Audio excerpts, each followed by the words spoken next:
My sister sold my custom kiln, the one my mentor built me, without asking. Used the cash for a juice press. When I sued her, my mom goes, "We share things in this family. Cool. So now we're sharing court dates. Some things you never expect to vanish. That kiln was one of them. My name is Ivy. I'm 29 years old and I live in a small loft studio I rent in Oakland. It's not much, but it's mine. I make my living sculpting, mostly commissions, and selling pieces at fairs. That kiln was everything to me. It happened on a Sunday.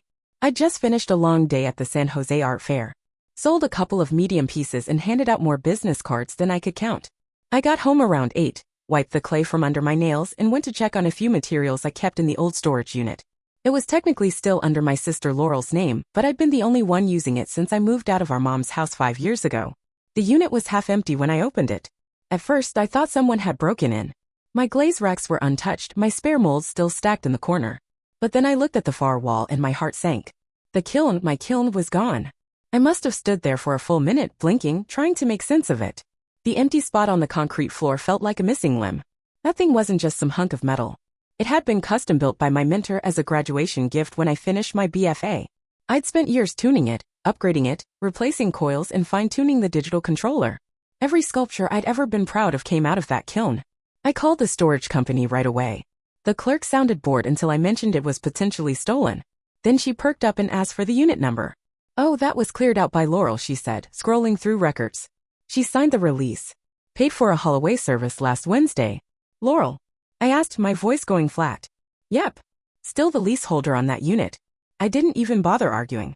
Technically, the woman was right. I just never changed the lease after moving out. Never thought I needed to. Laurel barely touched the place after I took it over. I hung up and stood in the dark parking lot, phone clenched in my hand, stomach dropping through the floor. It wasn't just that the kiln was expensive, or that it was vital to my income. It was mine. It was my tool, my process, my investment. Every brick in that firebox held something I'd poured myself into. And now it was gone. No warning, no heads up, not even a damn text. That night, I barely slept. I kept replaying it, how many times Laurel had joked that my mud oven was a fire hazard, how she rolled her eyes every time I explained my work schedule. She'd never understood it. But I never thought she'd go this far. By morning, I knew I'd have to confront her. I just didn't know how deep the damage really went. I went home fuming. My loft suddenly felt smaller than usual, like even the walls were annoyed for me. I paced for a while, half dialing Laurel's number, then stopping. I finally hit call. Straight to voicemail. I tried again. Same thing. So I did what every angry sibling does in 2025. I checked her Instagram. And there she was. Laurel smiling in a wide-brimmed hat, holding a green juice in front of an infinity pool in Sedona. Caption: "Finally treating myself. Hashtag self-care, hashtag manifestation queen." I stared at the screen like it owed me an explanation. There were 4 more posts from that morning alone. One of her doing yoga on a patio, another of some overpriced fruit plate, and a boomerang of her legs in a white robe by the pool. Meanwhile, I was staring at an empty spot in a storage unit wondering how I was going to fire my next order. I left a comment. Nothing dramatic, just a period. A single dot. I knew she'd see it. A week passed before they came home. Laurel didn't call. Didn't text. I only knew they were back because Mom posted a photo of her and Laurel at the grocery store. Smiling. Like nothing had happened.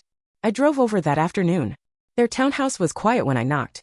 Laurel opened the door wearing a silk wrap and holding a smoothie like she was still mentally at the spa. Her eyes barely flickered when she saw me. "Oh," she said. "Hey." I didn't waste time. "Where's my kiln?" She tilted her head. "You mean the one in the storage unit?" "Yeah," I said. "The one you had hauled away and sold." Laurel didn't even blink. "You weren't using it." I needed space for my juicing equipment. I stared at her. "Laurel, that kiln was mine." "You had no right, eh?" "I had every right," she interrupted. "My name's on the lease. And you haven't touched that thing in months." "That's because I've been prepping for the fair. I fire in batches." She shrugged. "It's not a big deal, Ivy. You're always so dramatic. You'll build another one." Just then, Mom walked into the kitchen behind her. She looked up at me and smiled, totally unfazed. "Ivy, don't start a scene. We're family. We do things for each other." I opened my mouth, but nothing came out. It wasn't just the theft. It was the way they both said it, like it was obvious. Like my work, my tools, my craft were just optional furniture for anyone in the family to rearrange. I turned and left without saying another word. They thought they'd done me a favor. They had no idea what they'd just started.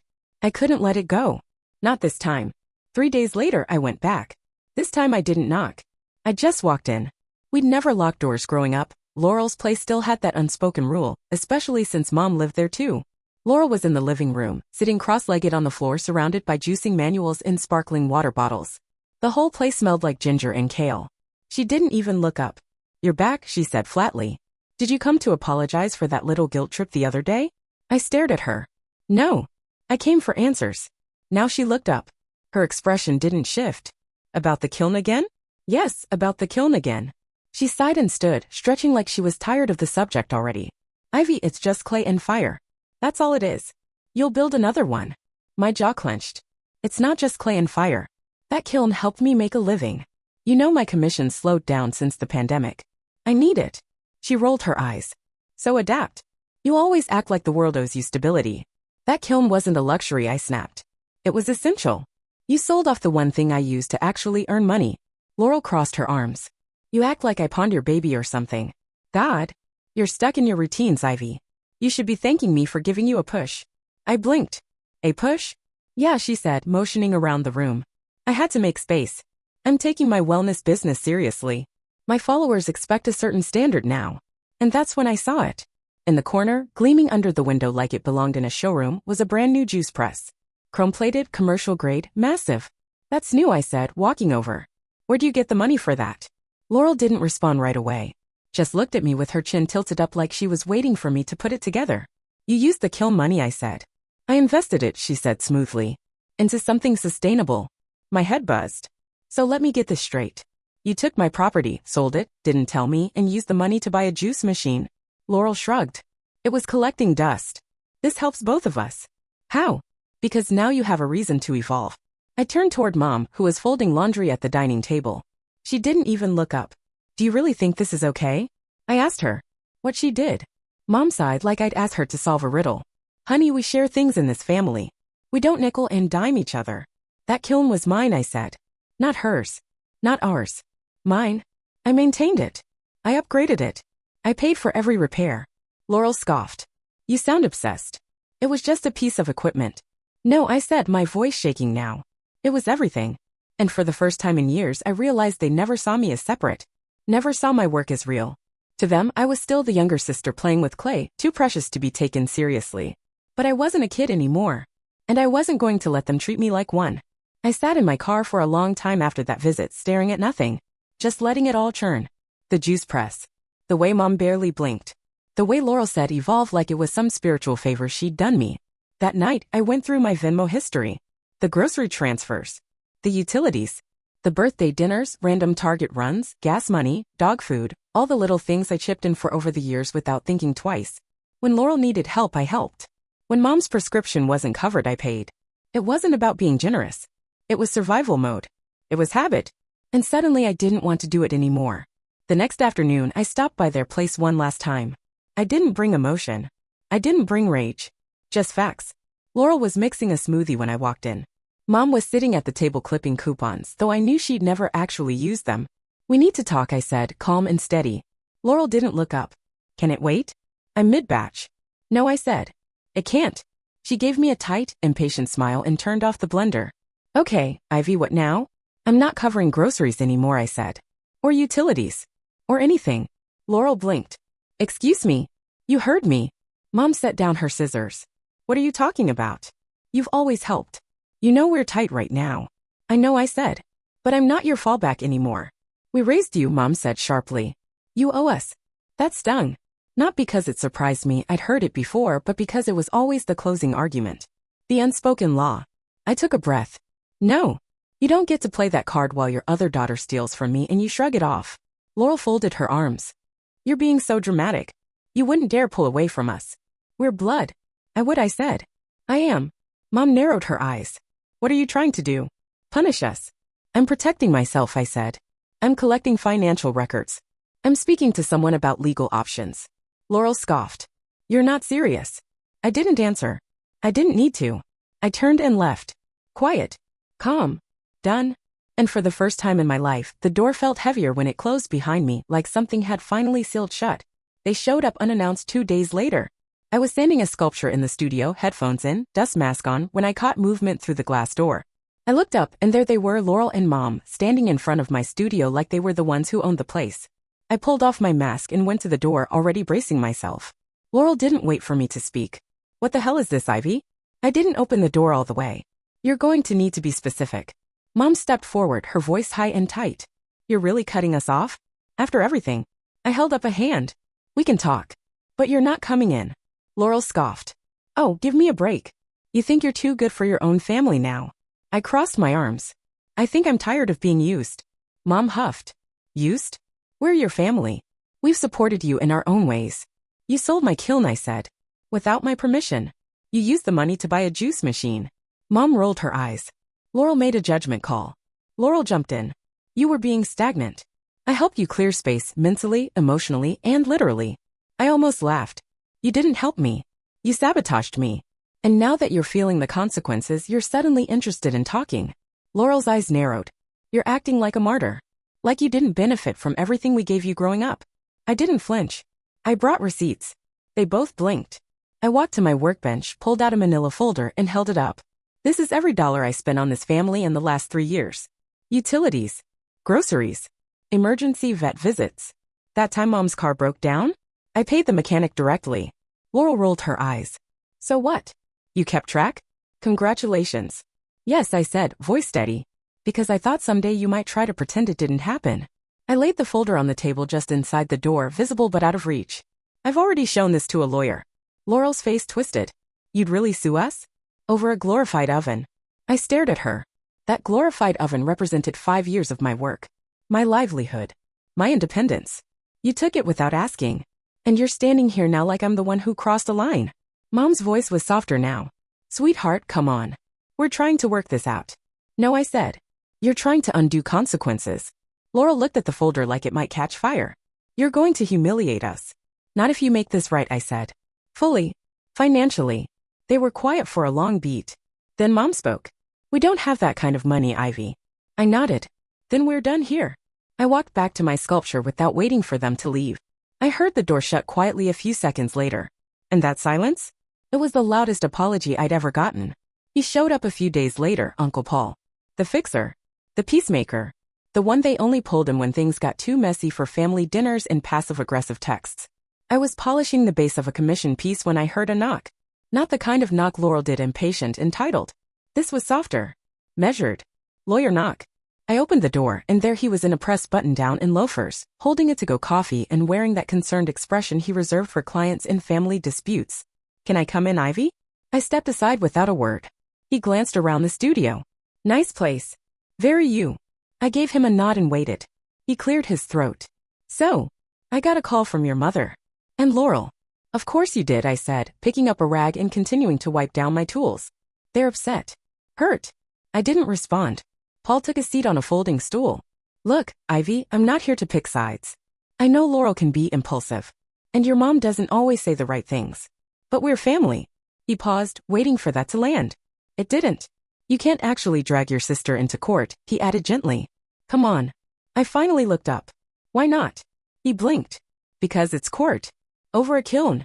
It's not about the KILN, I said. It's about theft. About violation. About never being respected as an adult. Paul shifted uncomfortably. They were hoping you'd just let it go. Of course they were. He held up a hand. I'm not saying they're right. I'm just saying, maybe there's another way. A compromise. There is, I said, setting the rag down and meeting his gaze. Full repayment. No shortcuts. No IOUs. Laurel pays me every cent she made from that sale. No gifts from Mom. No family pool of resources. From her. Directly? Paul looked surprised. That's it. That's the floor, I said. Not the ceiling. He sat back, tapping his coffee lid with his finger. You really mean this? I do. He exhaled slowly. All right, he said. For what it's worth. I respect it. You're not out for revenge. No, I said. I'm out for accountability. He nodded, stood, and left without another word. And just like that, the family's enforcer, the one they'd sent to put out the fire, realized I wasn't the one holding the match. I was the one building the fireproof walls. It started with the calls. Aunt Melissa. Cousin Brian. Even Nana June, who hadn't left her house in 3 years, somehow found the energy to dial me up and plead for peace. Ivy, honey, think about what this is doing to your mother, Aunt Melissa said, voice trembling with faux sympathy. She's not sleeping. She's worried sick. Then came the guilt-laced voicemails from extended family I barely spoke to. The ones who only popped up for weddings and funerals. This is tearing everyone apart. You're being so cold, Ivy. This isn't you. Just talk to Laurel. Cleared the air. But I didn't respond. Not once. Not a single word. I let the silence do the talking. And that's what really shook them. Because for the first time in my life, I wasn't defending myself. I wasn't explaining or softening the blow. I wasn't folding to keep the family from snapping in half. I just didn't play along. That's when Laurel turned to her favorite platform, Instagram. Her caption read, "It hurts when someone you love puts money before family. I'd never sue my sister over old hardware. Some people really forget what matters." She tagged it with a teary emoji and a grainy throwback photo of us at a childhood birthday party. The comments were full of sympathy, of course. "You deserve better. Can't believe she'd do that to you." I'd be heartbroken too. I read every comment. Didn't flinch. Didn't respond. Let them believe what they wanted. Because I had something Laurel didn't. Facts. A week later, I got a message from Uncle Paul. "It's happening. The complaint's been filed. Laurel and your mother are officially being sued." No emojis. No sugarcoating. Just the truth. And then finally the message I'd been expecting, a text from Laurel. "You've shamed this family. Hope it was worth it." I stared at it for a long moment. Then locked my phone, set it down on the windowsill and returned to work. She thought shame was a weapon. But silence, steady, unshakable silence, was the armor I had waited my whole life to wear. Court wasn't dramatic. It wasn't cinematic. No gasps, no crying, no dramatic cross-examinations. Just fluorescent lights, quiet murmurs, and the clack of a judge's gavel. I sat across the aisle from Laurel and my mother in a windowless courtroom in downtown Oakland. Laurel wore a beige suit, hair slicked back like she was auditioning for a courtroom drama. Mom sat stiff beside her, flipping through papers like they meant something. Neither of them looked at me. I didn't bring a lawyer to show off. I brought one because I was serious. My lawyer laid it out cleanly. Receipts. Screenshots. Emails. Texts. Photos of the KILN. A signed note from my mentor when he gifted it to me 5 years ago, written in his crooked handwriting, "To Ivy, who burns for her work. May this fire never go out." I saw the judge's eyes linger on that one. Laurel's defense was laughable. "She's my sister," she said, tone sweet and airy. I didn't think she'd mind. I thought it was, like, shared. My lawyer asked one question. "Did you ever ask for her permission?" Laurel blinked. "Well, no, but no further questions." Mom tried to step in at one point, something about family understanding and unspoken arrangements. The judge shut it down fast. "This court is here to evaluate legal ownership, not emotional expectations." By the time we broke for a brief recess, the room had shifted. Laurel's smug confidence was gone. Mom looked genuinely confused, like she'd never imagined a world where her daughter would hold her accountable in front of strangers. When the ruling came, it was simple and final. The court finds in favor of the plaintiff. Full repayment for the value of the KILN, plus an additional amount for lost income based on documented work delays. Repayment to be made directly from the defendant. Laurel turned to the judge, stunned. "Wait, you mean me personally? They can take my..." Her voice dropped to a whisper. Mom leaned toward her, hand on her arm. "They'll take our furniture?" The judge didn't answer. He didn't have to. I stood slowly as court adjourned, gathering my folder of evidence with quiet care. No celebration. No gloating. Just gravity. Laurel refused to look at me. Mom gave me a final glance, not angry, not pleading. Just lost. For years they had treated my work like a hobby, my property like theirs, and my silence like permission. Now they were watching the price of entitlement come due. And this time I wasn't the one paying. I didn't hear from them right away. The silence was almost eerie at first, like the calm after a fire. But not even a week passed before the text started again. From Laurel. "I hope you're proud. They're taking the condo. I've got nowhere to go. You've ruined us." From Mom. "All these years and this is how you treat us? We gave you everything." But I didn't respond. Not to a single one. I just let the messages stack up like dead leaves. Their condo was foreclosed within the month. Laurel's credit was shredded. The new juice press I heard got sold online for pennies on the dollar. I even saw a blurry listing on Facebook Marketplace. Lightly used luxury juicer. Great condition. Must pick up today. I saved the post. Not to gloat. Just to remember. My Uncle Paul sent one final message. Disappointed it came to this. But you did what had to be done. That one I replied to. Just a simple thanks. And that was it. The end of the fallout. I ordered a new KILN the same week the court check cleared. Not the same model, this one was even better. Custom built. Fully programmable, with space for larger pieces. When it arrived, I stood in my studio and just stared at it for a while. Then I installed a security camera. And a new lock on the studio door. Lesson learned. I held a small open house when the studio reopened. Nothing fancy. Just a few friends, a table of snacks, and a handwritten sign taped near the front window. No debt carried here. People smiled at it. They thought it was clever. I didn't bother explaining it. Some nights I still thought about the way Laurel said, "It's not a big deal." About Mom shrugging like my work was a hobby. Like the kiln was replaceable. Like I was replaceable. But now, when those thoughts crept in, I turned to the heat of the new kiln, to the software of the control panel warming up. I pressed my hands to the side and felt the low hum of electricity coursing through something I owned. Mine. Not borrowed. Not shared. Not taken. Mine. And for the first time in years, I didn't feel like I owed anyone anything.